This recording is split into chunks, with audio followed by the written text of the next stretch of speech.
in Nigeria, I identify and document beautiful destination cultures, people, food, whatever you think that makes a country great. And Nigeria is a beautiful country, so for a beautiful girl, I have to show off a beautiful country because I was created in this country to flex. So yes, I am here today to pitch my new project. My first project was exploring 36 states, which was a massive success, which ended last year, and we are back onto the next project, also showcasing Nigeria. It's all about Nigeria for me. I am pro Nigeria. I believe Nigeria is a great country, and we can all do it together. And it starts with tourism anyways, because that's how you get to meet people, know people, and do more. So I'm glad to be here. Thank you for having me, Nenenua, and every other person. Thank you. All the best. Thanks, darling. Thank you for being here. I mean, like, seriously, girl, you've been making us proud. I love the way you've gone around to support Nigeria, to showcase the beauty. She went to all the 32 states. I'm not even finished doing 10. She's done 36. So she's an amazing person. So next, we're going to put a spotlight on, I call him my brother in the tourism, like my big brother, 𝗬𝗂𝗺. We call 𝗬𝗂𝗺. Those of you who don't know what 𝗬𝗂𝗺 means, it means elder brother or elder sister in the Yoruba language. I call him my 𝗬𝗂𝗺 in the tourism space. Mr. Pelu, please come and introduce yourself. Hi. Hello, everybody. Good morning. 𝗬𝗂𝗺𝗺 here. Well done for what you have been doing this past couple of years, hosting summits and educational, virtual meetings for some time now. This is like taking things to a higher level, and I'm quite happy about it. I'm a travel journalist, a culture reporter. My interests are in festivals, indigenous architecture, cultural ceremonies like coronations. I'm interested in the geology, and the geography of the entire Nigerian society, because I was trained as a geologist, and I think my spirit of adventure was actually imbibed in my university days. And I've only just, transferred that into tourism reporting. Toke has done more than me in the area of traveling to all the states. I've been to 32 states so far, but I've done many of these states multiple times, some of them 4 times, some of them 6 times, because the stories are unending. You will always find stories to tell in different parts of the country. And the whole idea of me being in tourism is to promote the country, promote the attractions and the beauty and the people of Nigeria. And that's what I've done for 2 decades. And I think I would probably just leave that introduction for that point. And then when we get into the pitching proper, we'll go into more detail. Thank you so much for having me. And then thank you so much. Thank you so much, Mr. 𝗂𝗺𝗺. Thanks for being here. Because it means a lot to me that you guys are actually here, because I'm sure you guys have known how long this has been coming.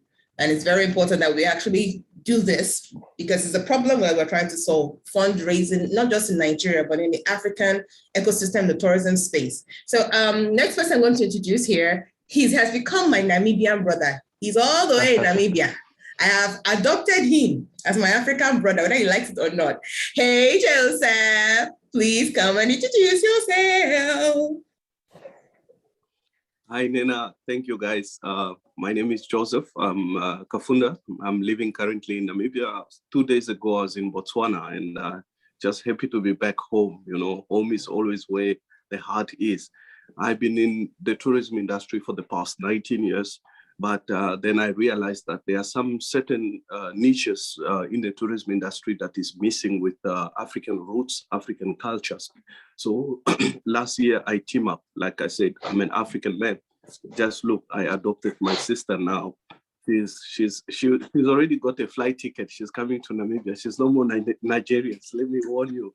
So last year, me and a couple of guys around we speak about intra-Africa tourism, but then how can we be able to expand from intra-African tourism?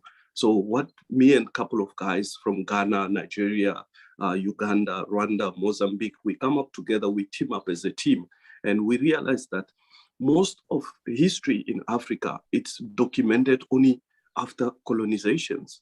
But what was happening before colonizations? Was there no history? What was Africa doing? So we called our project Untold African Story, because we want to share the story with the rest of the world. And we're talking about Pan-African, we're talking about empowering Africans' history.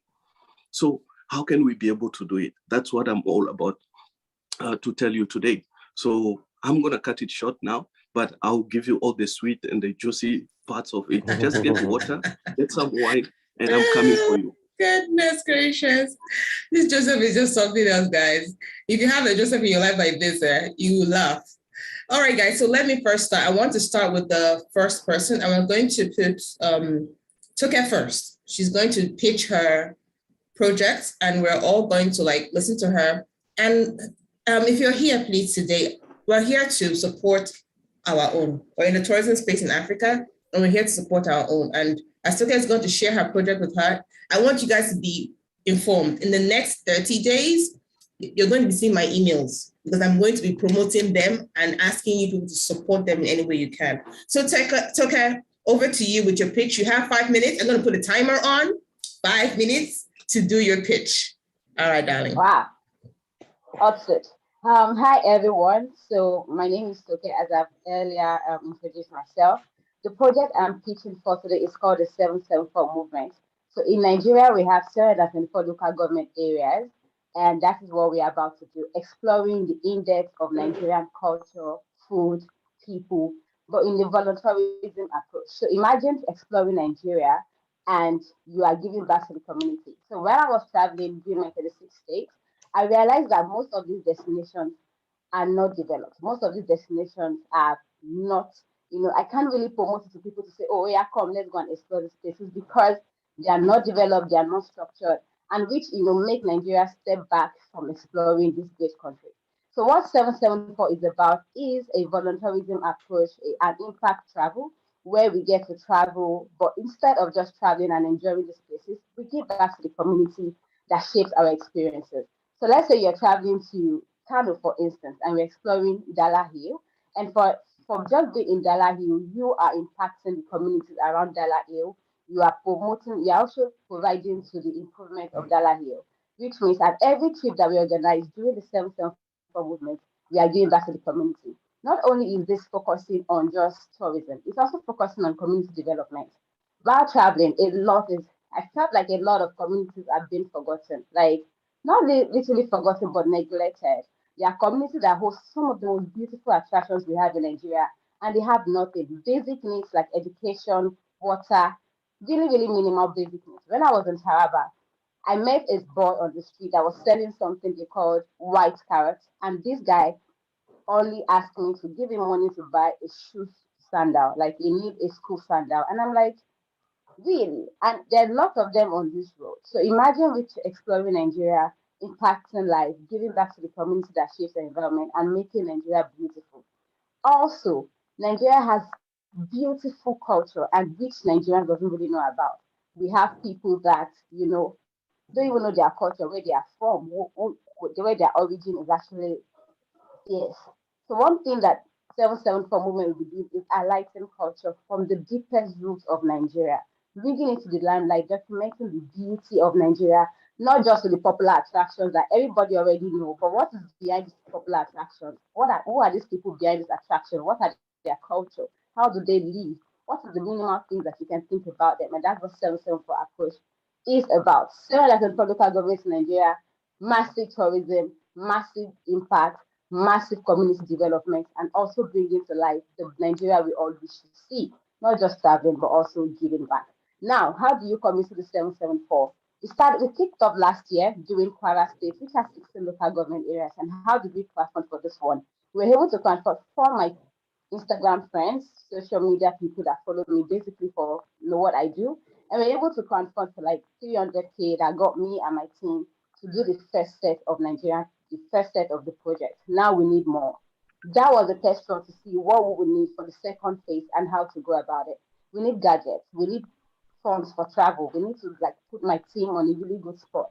We need to document these things in a really big way, not the way I did 36 states with just phone. It has to go in massive, because to change or to make impact is to also invest in these things, and which is about investing in gadgets, investing in people, and also doing this trip, not just to go and document and say we are coming back, but also to do a little. So imagine if I have like this fund I'm crowdfunding for, which is about 2 million naira we are crowdfunding for right now.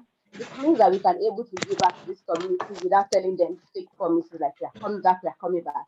We can do the little that we can do along the way. So for the next project, we are wishing to raise 2 million naira, which is starting off by February next year. And we hope that this year we're able to reach our target before that, and also bring a lot of people on this project. So imagine you traveling and making impact. And because of you, someone is having education. Because of you, someone is having good water. Because of you, somebody is enjoying the beauty of life and they have hope that there are still good people in Nigeria. So tourism is the first contact to people. Traveling is the first contact to people, and we can reach a lot of people through tourism. And this way, because we enjoy just traveling, we are giving back without sweat, without breaking the bank, and because of it, I can send you an email and say, yo, because of you today, a child has been given lifetime scholarship to study abroad.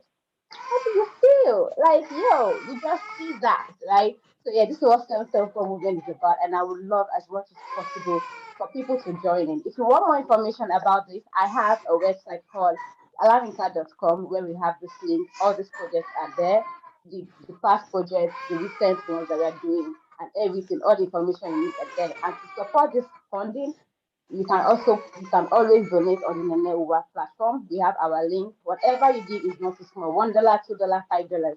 And the beautiful part of this is this: when you support us, we give value. So I love value for value exchange. I've always been a big fan of value. So what this means is, if you support us with anything, you get the Anglican merchandise, which we have created as a backer to give people that donate. So everybody that have donated to my funds or to my project, one way or the other, get something in return. You get a t-shirt, you get Anglican t-shirt, you get an e-guide to travel Nigeria, you get anything that we have as a brand to give back to you. And trust me, this is a big project, and I am so eager to start, and I can't wait to start, and I need you all to help me with this life. So for any more information, you can always reach me through the 𝗦𝘂𝗺𝗺 platform. You can always get my social media and through the 𝗦𝘂𝗺𝗺 platform.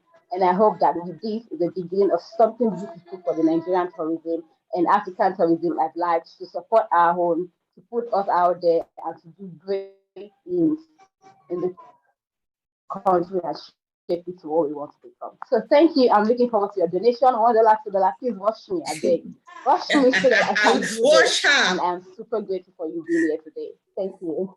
Thank you so much, darling. You tried. At least you added extra 2 minutes, but I allowed you because your project is very beautiful. And I've been following you for the past. I've been following you for the past 2-3 years, and I've seen what you've done. I mean, it's amazing. And even the ones you've gone to, you've managed to add the value. I remember one you did, and you actually helped them to, was it a borehole, a well? You helped them to create a well. I was blown away. I said, look at this young girl. She just went to travel. Yes, she's giving back to her community. Now, guys, she wants to do this in bigger scale. Let's help her make this happen. By the way, let me even share a little bit of story. 𝗧𝗂𝗃 is one of the people that inspired me to want to start a crowdfunding platform.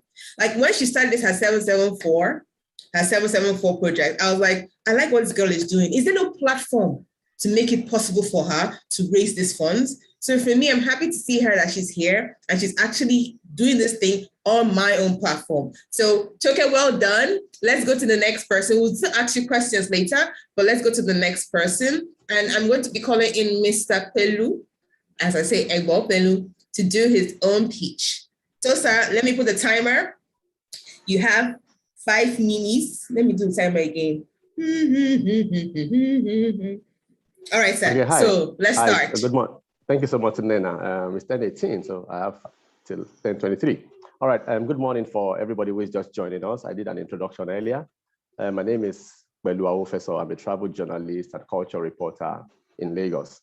I'm known more for my travel journalism, you know, and it's as a result of the fact that I've spent so long a time traveling around Nigeria, you know, the different parts of this country, trying to document my experiences, document everyday people, document the programs that have taken me around the country, cultural programs, regular programs, like coronations, like festivals, like carnivals, you know. And I've also been interested in architecture, traditional architecture, and I have experiences from different parts. So as a matter of fact, when I travel around the country, my interests are always markets, architecture, scenic views, and what the people are. I just focus on people, individual people, everyday people that would never get reported in our mainstream media. But at the bottom of all of that, I'm inspired to do all of this because I feel Nigeria deserves to have a better PR, a better reputation abroad. Unfortunately, the country has not enjoyed such a thing. Instead, for the past 20 years that I've known, that I've been in this industry, the larger part of the reporting has always been negative, negative, negative. It appears as if it gets worse by the passing year. You know, so all my energy has been devoted into promoting Nigeria by way of travel and the people that I encounter on my journeys. And I've published 5 books so far. I've done off and on 3 publications. I've done about 3 short films, short documentaries, you know, and I can actually tell you that in all of these trips, in all of this venture, in all of these commitments, everything has been self-funded. I have never had to ask anybody, any corporate institution to fund what I do. I have not enjoyed any grants. I have not enjoyed any sponsorship from the right quarters.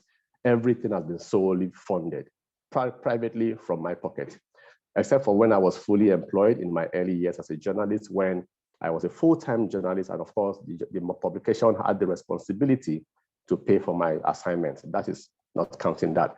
But after I became a freelance, I've been funding my trips ever since. I'll just get money. I do quite a number of other things, you know, raise money, save money. When it's up to a particular amount, I travel. Now we are talking about crowdfunding. And why am I crowdfunding? I said, for the very first time in my life, I want to embark on a very, very ambitious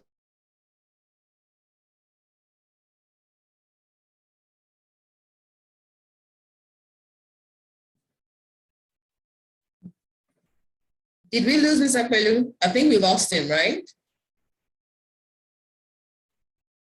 Okay, while we wait for him to come back.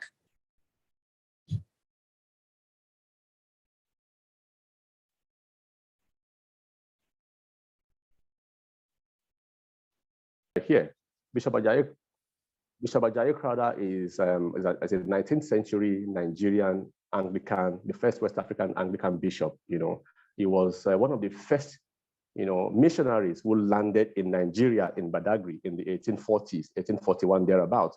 But unfortunately, when we talk about Bishop Thomas Birch Freeman and Henry Townsend, you know, little is said about the fact that 𝗧cie𝘂𝗿𝗄𝗺 was on that first ship that came with these missionaries to Nigeria, you know, and we keep on talking about all the other people. We don't talk about 𝗧cie𝘂𝗿𝗄𝗺. And this man did so much in his lifetime.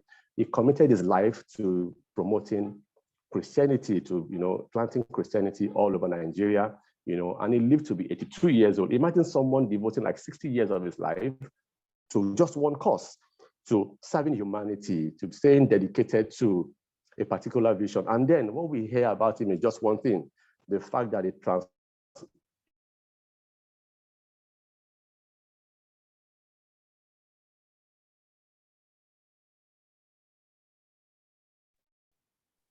Okay, hello, can you hear me? Yes, we can hear you now. Yes, go ahead. Okay. Yes, sir. The thing tripped off. Oh, yes, I'm just saying that the only thing that we have reduced Bishop Ajayi-Crowther to is a single story of he translated the Bible into Yoruba. It's unfair to the man. This man did more than the Bible into Yoruba.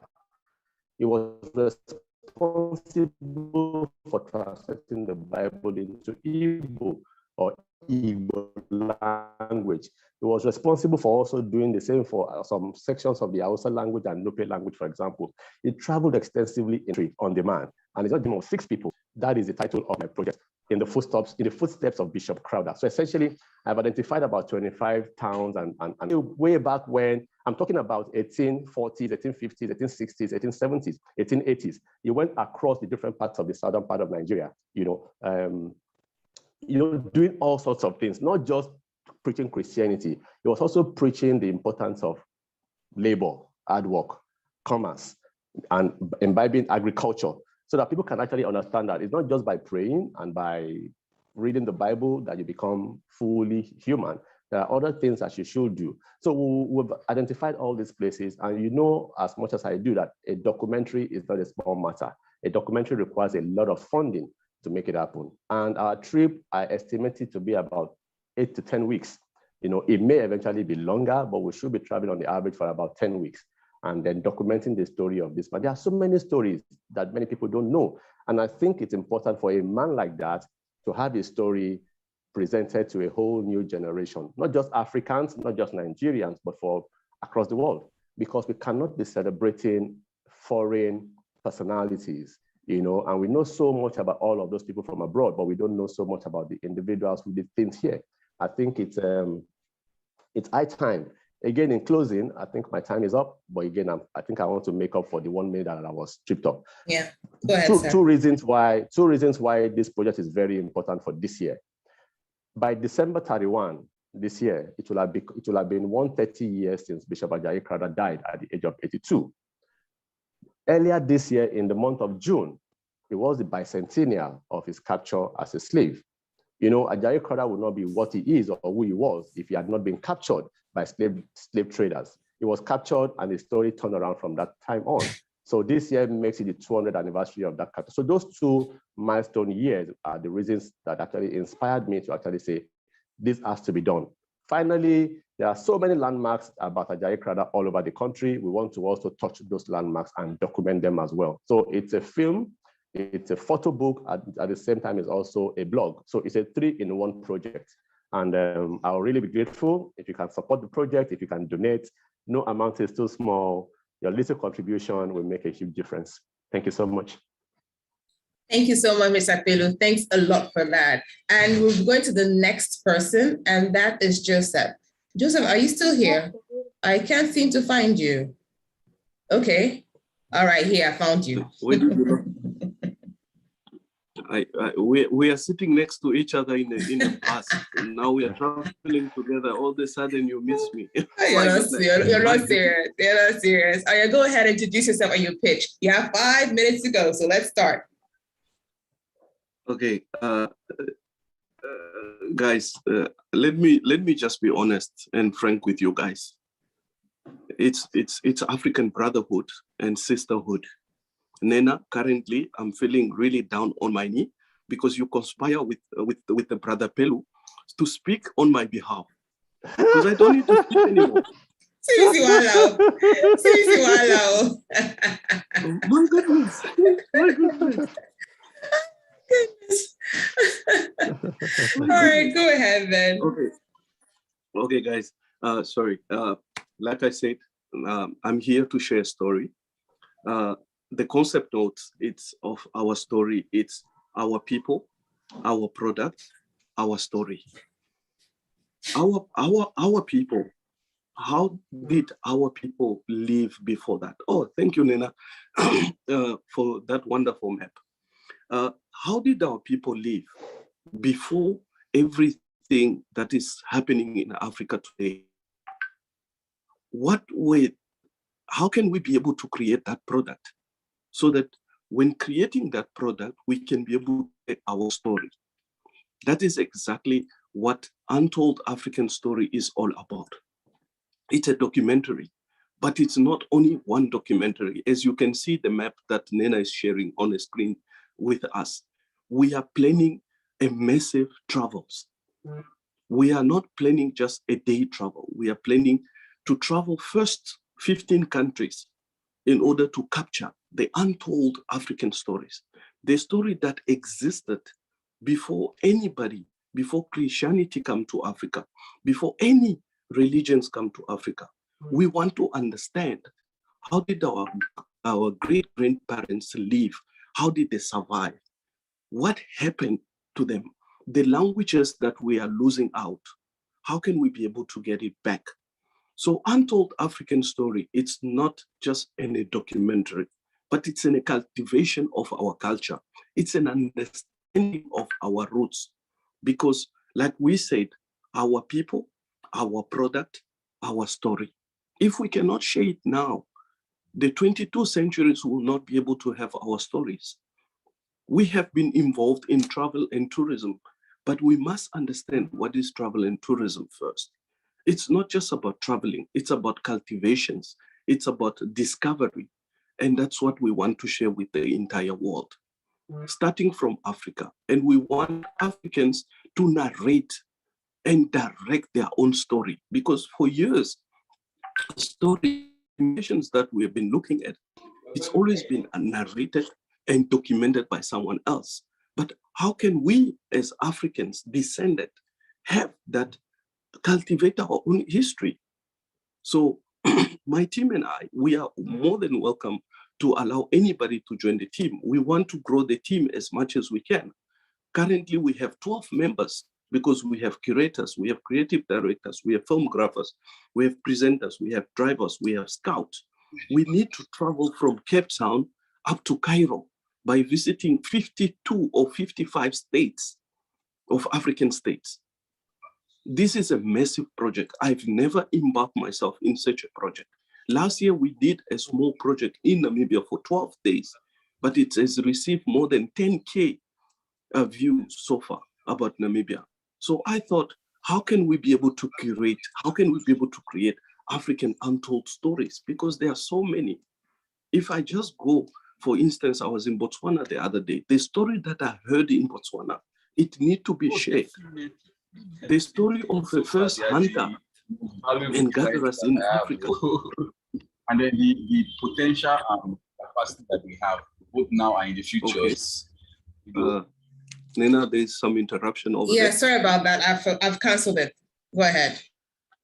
Okay, like I said, we need to cultivate our culture. We need to understand. At the same time, not just showing the people places where you can be able to go. We are promoting rural tourism so that people who can come back, African that wants to come and learn about that culture, can be able to be facilitated by traveling, by knowing the areas that they are going to travel. We want to present the African gastronomy. Africa has more than 500 to 700 different traditional meals, but where are they? Where are the books? Where are the stories? How do we put that story out there?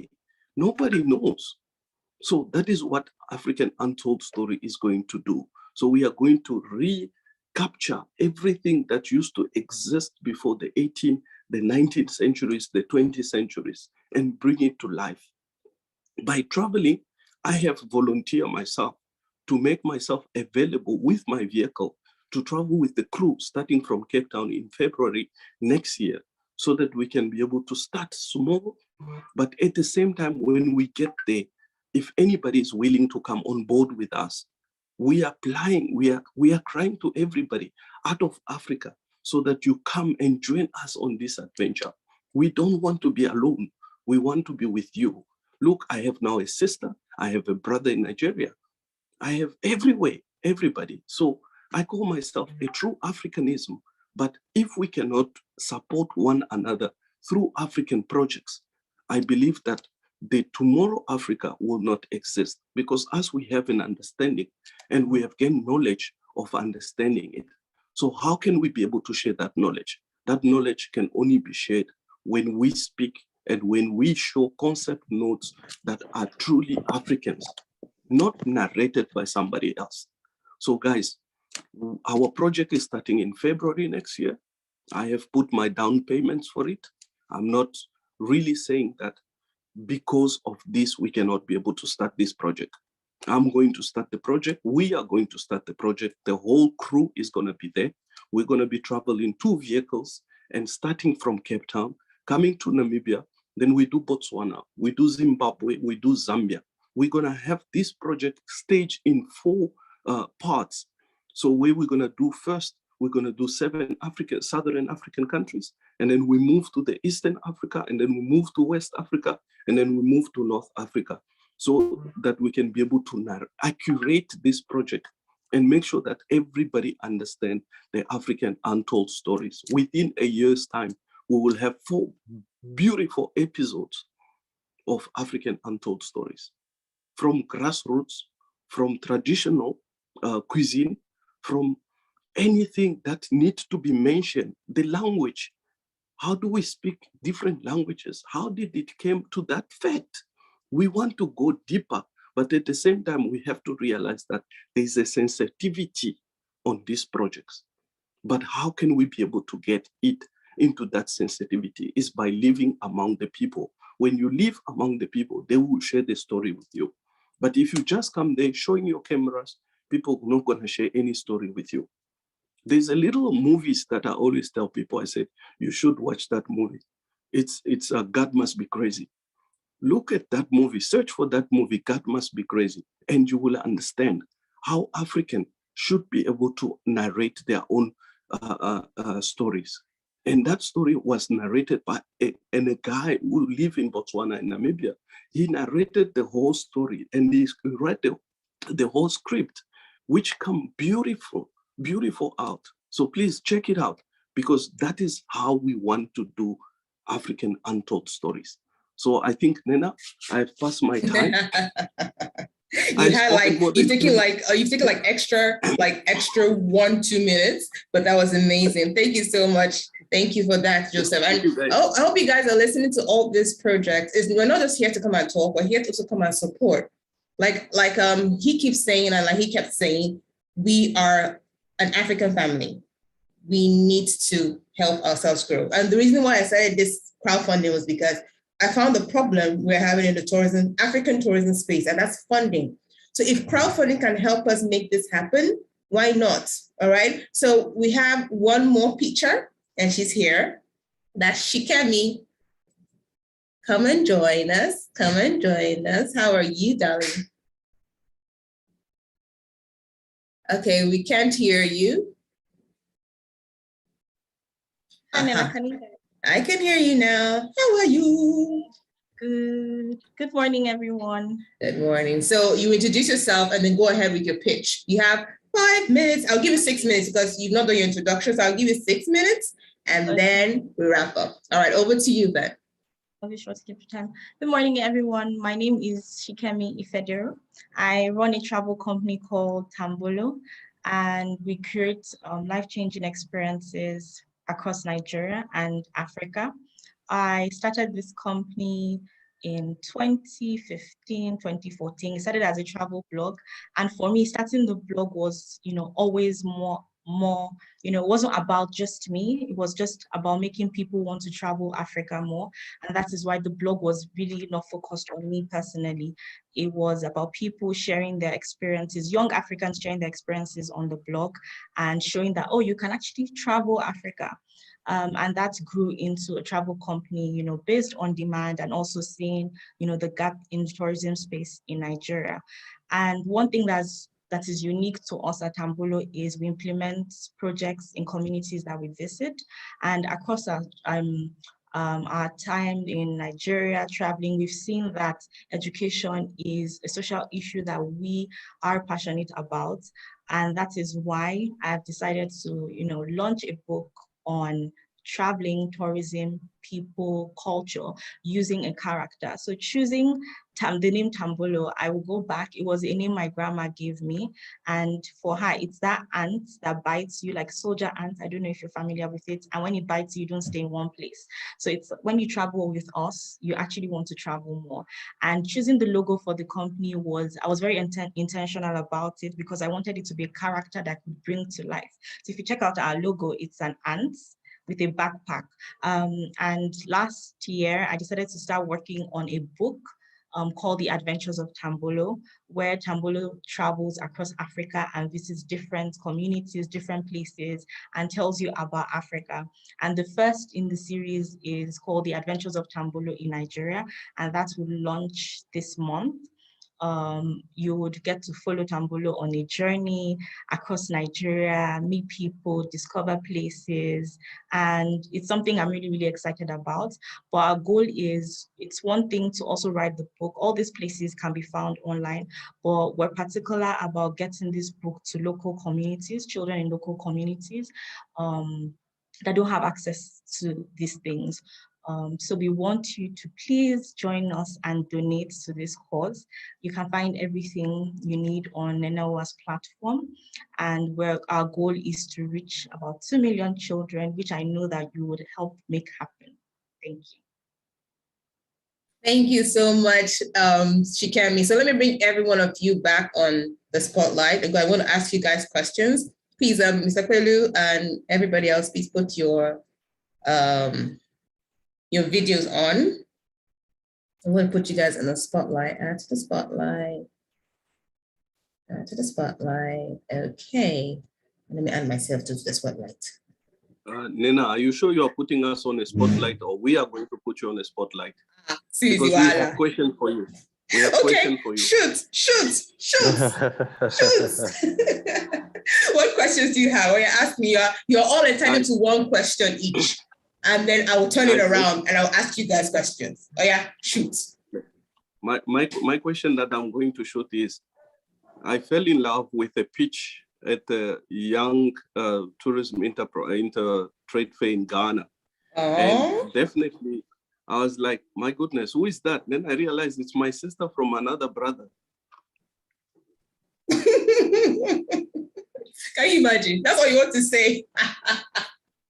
Does any of you have questions to ask me? If you don't, let me start shooting at you guys. All right, let me start with 𝗧𝗂𝗍 first. 𝗧𝗂𝗍, you started doing this, you started with your trip. Can you guys hear me? Am I back up? Can you guys hear me? Yes, we okay, can. Okay, awesome. So you started with this, your trip in, I think, was it 2 years ago? You were going around Nigeria for 39 states. Was it 2 years ago? So, yeah, that's 2018. 2018. So 2018, yeah.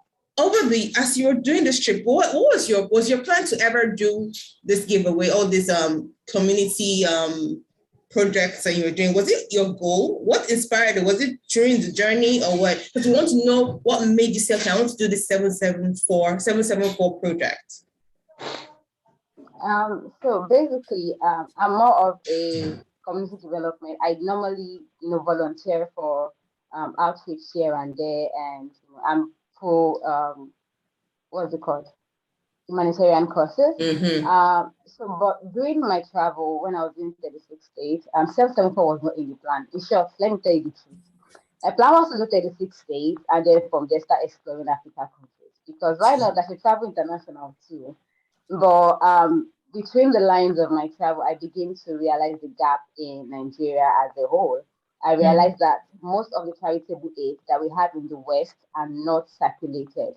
People in the North barely have. You might think that they have, but they don't. People in the North barely have resources that much, having people trooping in and out, to give them. I can count how many times I've worked with organizations that have gone to Makoko like countless of times. I'm not saying that these people doesn't really need the inflow of the charity aid that comes to them. I'm saying that there are other communities out there that people are not really looking into. And one of the major reasons why people are not doing this is because of accessibility, security issues. They feel like, oh, these places are volatile. We can't go there. We can't do this. And for me, traveling is my, my forte. I love to travel. I can do this, and I can do the dirty work. I can get on the field. I can risk my life. For this 6 days, I literally did it. Yeah. So I realized that information is what these people lack. They lack the information of where to go next, what to do next. I mean, a lot of people would want to do good, but they don't have the accessibility. Of recent, a community broke on Instablog where somewhere in Kwara State, I think at Patigi local government area. And in the comment section, a lot of people were asking, where is this? Where is this? This can't be Kwara. Even people in Kwara were saying, this can't be Kwara. I have been to Kwara. This is where I live. This can't be Kwara. So you see that there is this gap of information that people are not even knowing where to donate or what projects to embark on. And I took a step forward to reaching out to people in Kwara. Oh, where is this place? What is this place? And they're like, oh, is there out? And I reached out and I put those informations online because that is the way to go. And it was during the 36 that I realized that this gap is massive. I've seen people that their situations is not even up to like $10, $15 here and there to get them in a good state. So yeah, this was in between the 36 days that I found this passion. And one night I just woke up and I said, I'm doing 774, and I called my friend like, one night. Yeah, it was just one night. And I called my friend and like, I'm doing 774. They're like, we were praying for you to do 36 days and finish. Now you're saying you want to do 774. What is that? Is that not madness? Is this girl okay? And I'm like, you know what? I'm just going to do it anyways because I have the strength. That's my ability. This is what I can do. I don't have money. I'm not rich yet. But this is my ability. This is what I can give back. I can do this. And if I can, and I know that there are millions of people that have money. All they need is information. All they need is what to get into, what to invest into. And that is why I am doing the dirty work. I love your story, and I wanted to share that because I've been watching you, right? And I remember there's a time I was looking for companies, tourism companies in Nigeria and Africa that could donate money to for a course, because I'm all about sustainability, right? 𝗧cie𝘂𝗿𝗀𝗺 knows that. And I know that sustainability is not just environment. Sustainability is job creation. Sustainability is preserving our culture. It's more than just saying it's environment, right? But I couldn't find companies that I could give. And I was focusing on tourism companies like NGOs. I couldn't find any. So having you starting this is amazing. And my prayer is that you get organizations like the United Nations World Tourism Organization work with you, another great one, because it's a good and wonderful initiative. All right, so let me go to Mr. Iphedu next. Mr. Iphedu, you've been a journalist like forever, a travel journalist like forever. So please, can you share with us why you started this journey as a travel journalist? What inspired you? And yeah, we've heard what you want to do, but we need to know the story. How did that all start? I want to know how it all started. Okay, nice. Thank you very much, Nena. Everything began in Jos when I was posted by the federal government to serve. We are all familiar with the National Youth Service Corps. For anyone who is joining us and is not aware, so usually when you finish your university studies, you will be sent to some part of the country different from where you are from to serve for 1 year before you now get into the market to look for a job. So I can tell you that the federal government, without knowing it, defined my future for me by sending me to Jos. And I landed in Jos, got into the orientation camp, and I was blown away by the scenic beauty of the environment. So I was waking up every day for 3 weeks in a camp surrounded by very charming hills. And the weather, if you have been to Jos, you will know that Jos has a very beautiful weather. So I was just, this was just sinking into me. And I was just thinking, how can I share these experiences, the stories with fellow Nigerians, at least first of all. At that time, there was no social media, there was no smartphone, there was nothing. The best anybody could do would be like, write whatever you want to write in longhand, take it to a business center, have it typed out, and send it to an editor with the hope that the editor will see will see the use of it and then, publish it. So you can imagine a process of writing an article taking anything between 2 to 3 weeks or even 1 month, if it even gets there, if NIPOST allows it to get to the destination. Imagine the distance from Jos to Lagos. Any of this throughout my service here, but I explored I explored different parts of Plateau State in that service here. But I only started writing about it about 2 years later. I just returned again to Jos. I said, look, I love this city. I need to tell people about the story of this place, the way I have felt it. And that's how my journey into journalism began. It began as a freelance journalist. I began as a freelance journalist, just traveling around Plateau State, writing about my experiences, and then writing again for the paper owned by the state. And that's basically what I've done year in, year out, promoting our domestic destinations, primarily for Nigerians, but again, on another level for the international community, who will continue to report Nigeria in only the negative light. The only time they ever get to report Nigeria in anything of beauty is on sponsored programs, which our country should not be defined by the whims and caprices of international media. There is so much in our country that we need to know ourselves. There's so much about our country that the rest of the world needs to know. We should not be depending on the international media circuit to tell our stories for us. And that's what I've stayed committed to, just telling these stories to the best of my ability, like a one-man riot squad, the backpacker, and all of those things. So this is just, for me, this current project is just for me, almost like a stepping up. I'm kind of stepping up the game, because I now want to focus not just on destinations. I want to focus on historical personalities. I've done a bit of that before. Even many years ago, when I was just fresh into journalism, my magazine, the magazine I was working for at the time, sent me up north to Sokoto State. It was the very first time I would go. I was in my early 20s as a reporter. And the idea was for me to cover the bicentennial of the Sokoto Caliphate. If you are Nigerian, you will have heard about Uthman Fodio. Uthman Fodio founded the Sokoto Caliphate in 1884. So in 2004, the whole of that area was celebrating 200 years of that founding. And I was thrown in that environment, my first time, strange environment, but I wasn't shaking. It's my country. Why would I be? I was just like there, excited, because it was a beautiful, beautiful ceremony. And I haven't done that. I thought I wouldn't just go back to Lagos after covering that ceremony. There is so much more to do. And I said the central figure, with Madame Fodio himself, he was also an adventurer. He traveled because he was conquering different emirates. So he crisscrossed Sokoto and today's Kebbi State and nearby, towns and cities. So that was actually my first adventure following a historical personality, also of the 19th century. I'm talking about somebody that lived in the 1800s. So I did that, and I wrote a very long piece about it.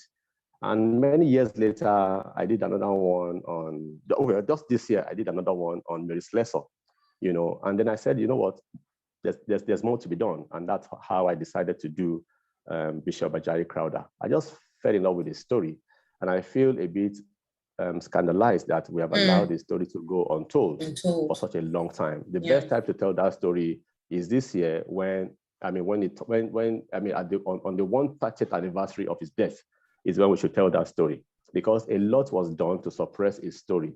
For many people who don't know, just one information for you to know, Bishop Crowther died of stroke in Lagos because of the maltreatment that was meted out to him by the British colonial administration and the missionaries that were sent to Nigeria. They were so envious and jealous of him. And like, how can a black man be this brilliant? How can he be this resourceful? He spoke 13 languages.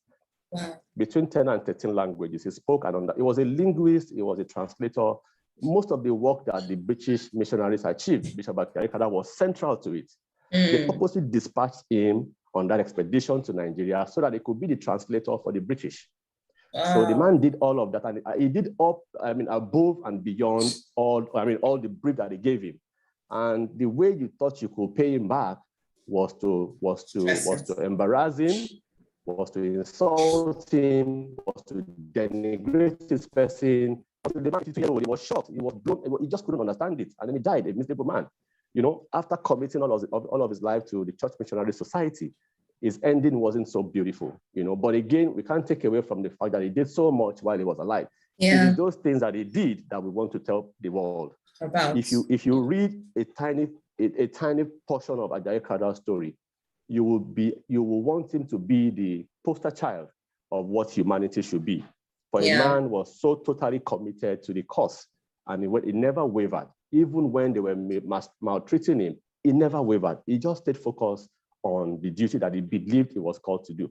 So I feel a man like that should be a model for anybody in fact, in our times. Mr. 𝗬𝗻𝗄, there are so many Nigerians and African heroes that have not been talked about. In fact, the one that really used to annoy me is, I'm a Disney fan. So those of you who know Disneyland, I'm a huge Disney fan. But I keep finding out that I'm one of I know those are princess franchises. I like them. I grew up with Sleeping Beauty and go. Then all of a sudden, I hear a story that they say they want to do an African princess. And by the time I checked, they said the African princess was one white girl from the north, from Britain, that her father came all the way to Africa, and bought a small land and called it a country in Africa. And that's she, and made himself a king. And I said, why don't we have a Disney Black princess? The only one that they did was a Black American. Where is the Black princess? We have Queen Amina. We have, if I keep measuring now, don't get angry. Joseph has also said it. Sorry, Joseph has also alluded to that. We just keep on letting them tell stories for us. We need to tell our stories, looking and enjoying their own. They're telling our stories. They're making money off the continent. Exactly. And then we're just here consuming it. So it's important. It's very important that we are telling our own stories. And I like that you have started with that. So now let me go to next person, 𝗧cie𝘂𝗿𝗶𝘀𝗺. You have been doing Tambulo for, is it 3-4 years? Please correct me if I am right. 3-4 years? It's 5, yeah, 5. 5 years, in fact. So please, can you share your journey? The reason I'm asking each of you one by one is I don't want people here to just come and you people pitch and say, oh, project. I want them to hear your stories, to know why I personally handpicked you guys to be pitched to raise funds for your upcoming project. So can you share your story with us? Let us know how it all started. I know you shared a bit of it that your grandma gave you the name Tambulo, by the way, but share how it all started and how you got into where you are today. And you now want to actually do a book on travel in Africa for kids. My kids have to get those 2 books, by the way. Yes, they do. Yes, so for me, I have parents that were ajalas. So when we were small, we were always traveling, whether it's within Nigeria, outside Nigeria. And it was, aside traveling, it was always about just creating experiences. Everything was an experience.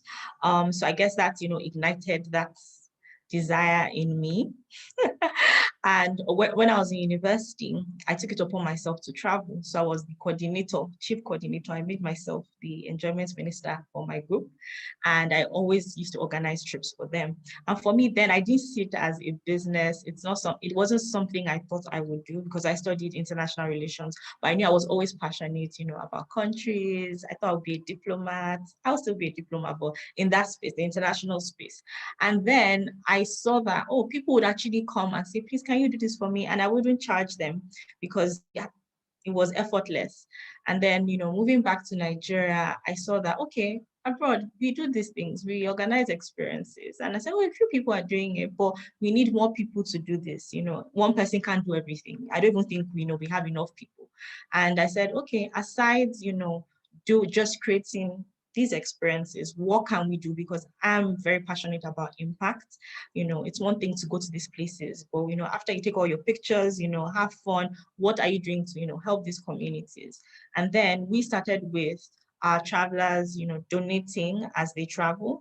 And then obviously when we started making money, a percentage of our profit goes into working with these communities. And after some time, we actually got approached by companies.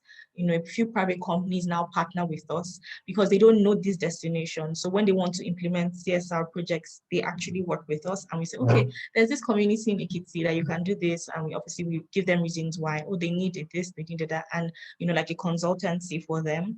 And they actually implement these projects. But aside creating experiences, I feel like, travel is just, it's deeper than just traveling. It's everything from reading, it's everything. And I feel the best way to make, because Nigeria, I feel we have a problem in Nigeria where our citizens are not really patriotic compared to other countries. So you'll be in a room, and this is me traveling, and Nigerians are quick to, abuse their country internationally. But other countries are not perfect. But when they're away from their country, they're ambassadors of their country. And I see that missing with Nigerians. And I feel like it starts from, a young age. And that is why I'm using the book as an avenue and a tool to, teach children about Nigeria, loving Nigeria, and being passionate about Nigeria. So the book, The Adventures with Tambulo, is really about, igniting that spark in children to making them love Nigeria. It's a few adults have read the book and they're like, oh, wow, I didn't know this was in Nigeria. And I'm like, oh, wow, okay.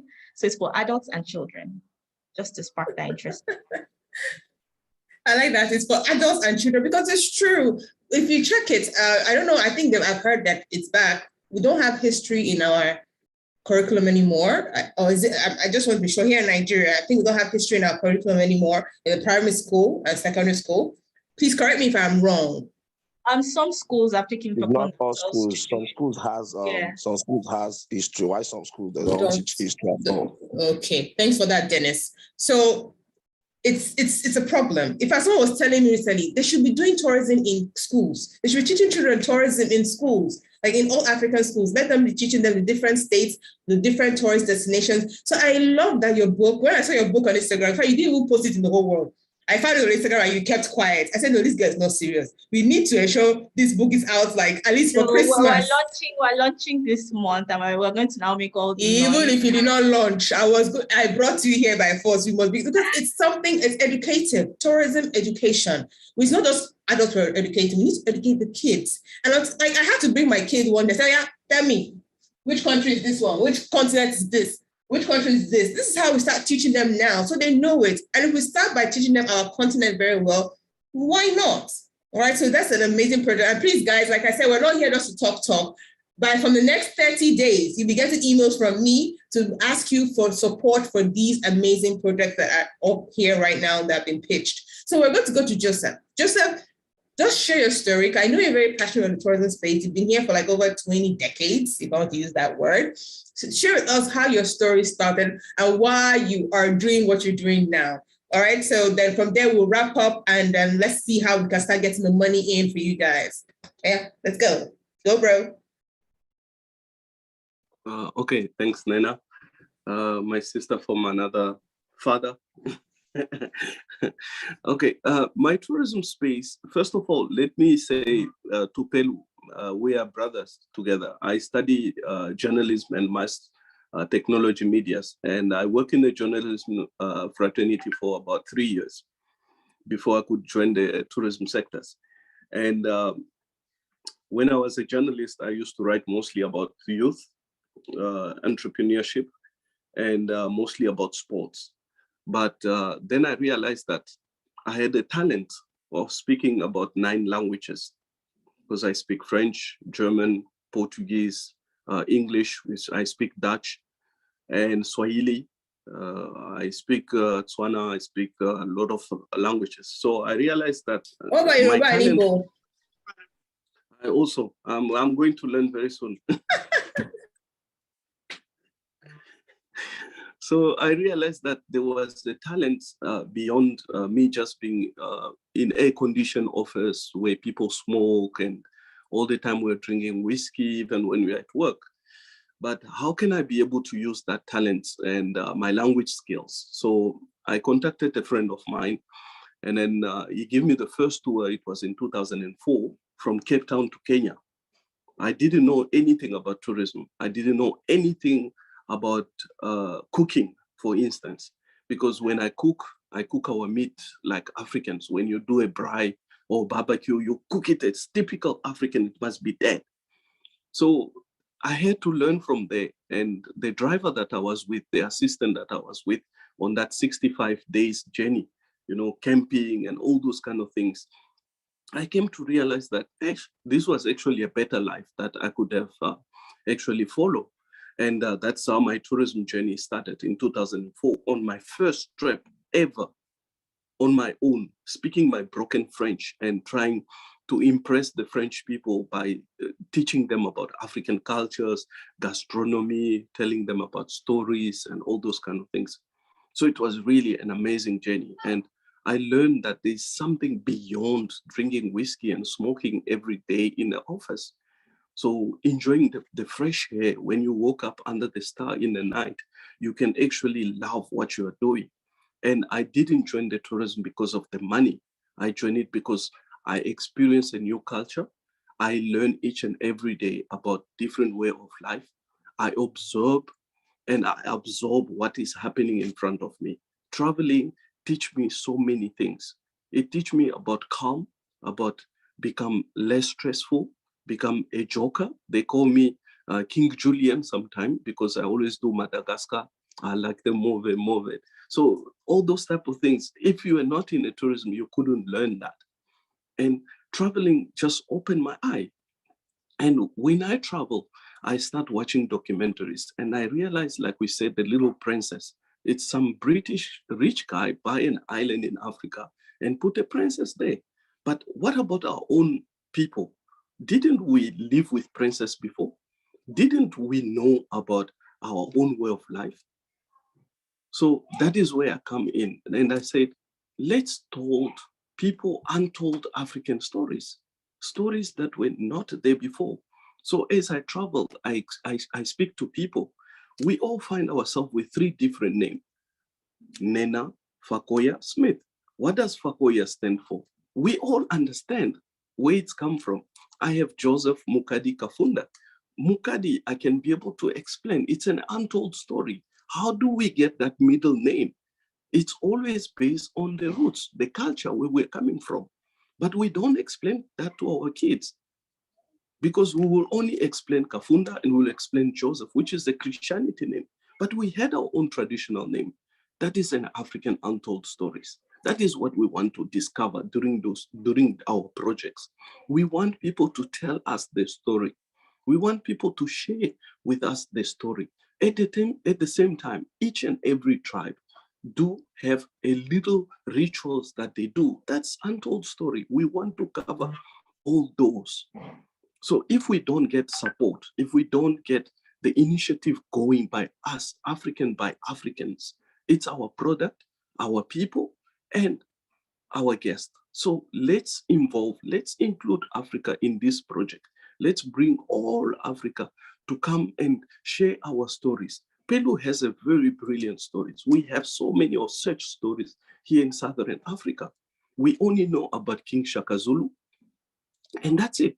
But there are so many, the Xhosa, the Ndebele, they were powerful people. Look at Victoria Falls. Why do we call it Victoria Falls instead of calling it Mosia Tunya? As the local people used to know about it. Those are untold African stories. Those are what we want to discover and what we want to share with the world so that Africans have their own narrative. They have their own stories. They can be able to do it and we can be able to do it together. So Thank guys, so like much. Nena said, for the whole week, for the whole 30 whole days, for the whole month, buckle up, because I'm coming for you. I'm coming for everybody also. So I'm not just gonna let Nena's move everybody. I'm here for everybody to make sure that this story will be repeated so that our kids and everybody can be able to learn. Beautiful. So guys, beautiful. It's for us. The time is now. If we don't do it now, you won't fall in love with your own continent. So let's do it together. Yes, and I'm very happy I actually have, because the plan was only to do Nigerians. All right. But when Joseph reached out and said, I want to also crowdfund, because Nena, let me correct you. I'm Nigerian. Can't you see? Look. I will give you a name. Your name is Emeka. The name now, I want to dash your name is Emeka from now on. I'll dash you Emeka. You look like someone I'll be answering Nnamdi. Nnamdi, Abi. It actually looks like Emeka. It looks like an Emeka. Oh. Yes. All right, guys. The truth is that we're not. See, let me come out being let me be vulnerable with you people. I've been in the industry I did my final year project in university. In fact, I bumped into tourism when I was doing my final year project, and I kept asking myself, come on, this Nigeria, we have 36 states, and all the states don't just have one, not just two, not just three, like almost 4 tourist destinations. Why are we not utilizing this? And for someone who grew up traveling because of my daddy's job, I saw how other countries were utilizing tourism and we were not. So Oluma Rock in Ogun State and Badagry slave trade were my projects. And when I saw the result I got from all the questionnaires, I said, nah, this tourism thing, we have to see how we can solve the problem. So my project, by the way, I got a 2-1 from that project. It pushed me up to 2-1, like, yeah. But it was, for me, it was very passionate. I was like, what can we do to develop the tourism space in Nigeria? Now it has grown to, what can we do to grow the tourism space in Africa? Other companies are doing quite well, but we can also come together and make it happen. And one of the biggest problems we have is funding. You try and go for grants, loans, they're there, but the conditions are not favorable to us because our industry is a long-term investment platform and people are looking for how to make money fast. So I said, okay, let's use crowdfunding. Let's see how we can raise these funds. I couldn't find any platform that works with the tourism space. The one I found is in Slovenia, but they closed up last year. And I'm like, okay, let's just make this happen for us here in Africa. So guys, from tomorrow, I'm going to be sending the links to 𝗧cie𝘂𝗿𝗀𝗃, to Joseph, to Pelu, and to 𝗧𝗂𝗃𝗃's campaign. I'm going to send a link. They have their links there. Please donate. They all have their targets. In the next 30 days, I'm warning you now, in the next 30 days, you'll be seeing my email. If you don't want to see it, you can unsubscribe. But I'm going to ensure that we raise money for these amazing African tourism entrepreneurs. So to wrap up, I would like each of you to give at least 5 seconds of your last word to our audience and also to like encourage them to come and fund your business. So can we start with 𝗧cie𝘂𝗃𝗃 first? 𝗧cie𝘂𝗃𝗃. So for me, it's thank you everyone. There are like 33 people here in the morning. That's really good. Thank you everyone for supporting Nnenna, because this is a very huge project. I want to use this opportunity to really say I'm proud of Nnenna. She has been so consistent in, making tourism more innovative and, bringing technology into this space. I'm really passionate about crowdfunding, and I know that this project, or this platform is going to be so huge and, surpass all that she imagines. But yes, I'm proud of you, and I want everybody to please support us and also support her, because there's so many projects that are also going to be on this platform aside also. Please support Nnenna, and thank you for coming on here. And please support 𝗧𝗂𝗃𝗃𝗃. It's not just me. If you support Nnenna, you support me. We're together in this. All right, Mr. Pelu, like your last words. Okay, thank you everybody for listening, for actually joining us for this meeting. My last words will be this. We've all asked for your support, and we believe that you are convinced enough that our projects all merit to be supported. We seek money. Money is actually the primary reason why we are crowdfunding, but we don't want it to be limited to just the money. There is a way you can actually support by not actually donating, even though we want it. You can, when Nnenna sends you the links, please be kind enough to help us share in your networks, because the people we may not be able to reach, you can reach them. All right. On social media, you will see us posting a whole lot of things. Help us to engage on those projects on the post. Share, retweet, like, make a comment. Because the more engagement we get on those posts and on those communications, the farther the message goes. And those are the ways you can support us in addition to donating. Or even if you cannot donate, help us to spread the word. If you do that for us, we will appreciate it. Thank you so much. Thank you so much, Mr. Pelu. And Joseph, your own final words?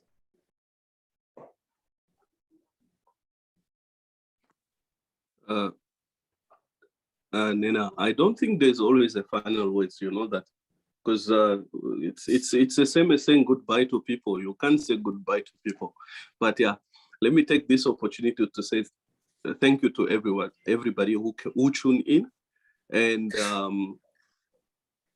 okay. Thank you to everybody who tuned in. Nnenna, it's Emeka. You are in our WhatsApp. He said she call you Emeka. We stop calling you Joseph. Joseph, I'm sorry. Your name is Emeka now. Your name is Emeka. You are now Emeka. We'll refer to you as Emeka, no longer Joseph. Eh?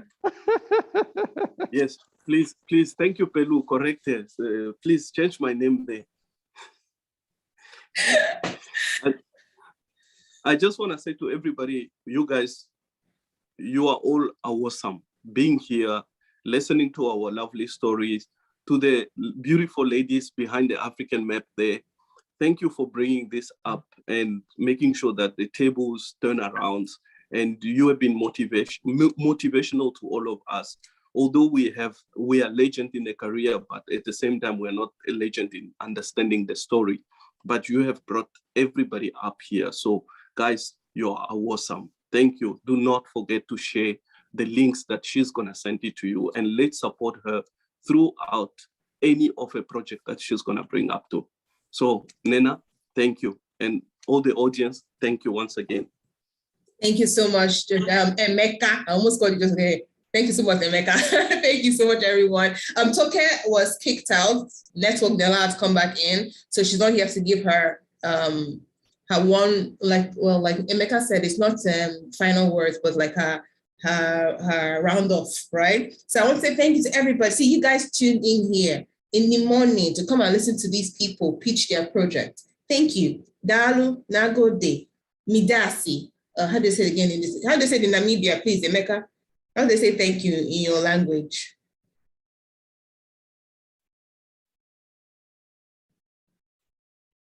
And the Pandura.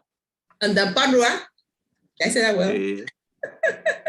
Ashanti, everybody say thank you. I want to say thank you to everybody that has tuned in. So like I said, in the next 30 days, starting from tomorrow, I'll be sending out emails asking you people to please support these tourism businesses. See, and it's not like they're not supporting and then you go away. They're giving you something back. Like someone, Mr. 𝗧𝗂𝗃𝗀𝗺 is going to be giving out some of his books. As you guys know, he has books that he has written on. He's going to be giving out books and some other lovely initiatives. Joseph too has things he's going to give up for all you supporting them. 𝗧𝗂𝗃𝗃𝗀𝗺 is going to definitely give you her book and any other thing. 𝗧𝗂𝗃 is also. I'm not Joseph.